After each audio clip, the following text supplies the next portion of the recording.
Hi there.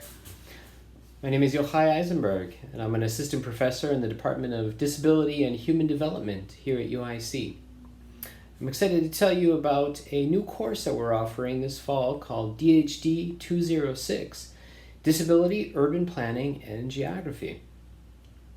You may be thinking, did he just say urban planning? Yes, I did. Isn't that for engineers and architects? No, it's not.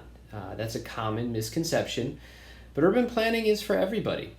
And the more people who get involved with urban planning from different backgrounds, experiences, and skill sets, the better our cities can become, and the greater potential there is for people with disabilities to have greater participation and inclusion in our society. The main objective of DHD 206 is to explore, what does an inclusive city mean?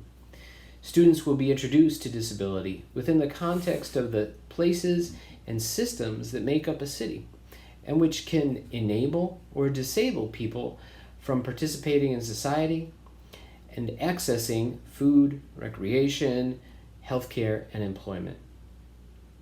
This course seeks to infuse an understanding of how urban planning can achieve broader goals of things like health equity, social justice, sustainable development, and age-friendly communities, to name a few, and how those can be achieved so that people with disabilities can benefit equally from them.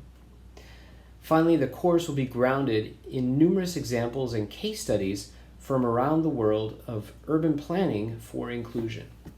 This course will review disability representation in maps and other forms of visualization that are used in urban planning to drive decision-making and set policies. We'll examine geographic concepts of accessibility that are the backbone for a lot of the movements nowadays which seek to eliminate food deserts, transit deserts, and the like. We'll also examine participatory mapping and how that can work for people with disabilities using various kinds of accommodations and assistive technologies. Students will delve into applied urban planning practices and policies around transportation, housing, and community and economic development for people with disabilities. I think there's a lot that students can take away from DHD 206. We know that students are coming from all different kinds of backgrounds and have a variety of career interests and aspirations. However, no matter what direction you go, having a good foundation of the real life situations, the real contextual situations that people with disabilities experience can be beneficial as you go forward. Students who take the class will come away with a greater understanding of how urban planning policies and practices shape the experience of disability and hold potential for building more inclusive cities that enable greater participation.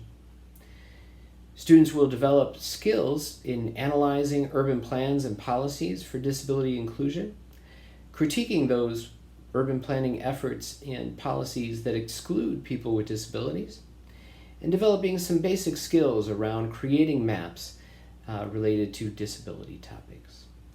Finally, given the current situation with the COVID-19 pandemic, I think this is an opportune time to learn about urban planning and policy issues for people with disabilities. These are going to be critical to help enable people with disabilities to participate in our new society and the new rules and regulations that will govern how our society moves forward. Thank you, and please let me know if you have any questions about DHD 206, Disability, Urban Planning, and Geography.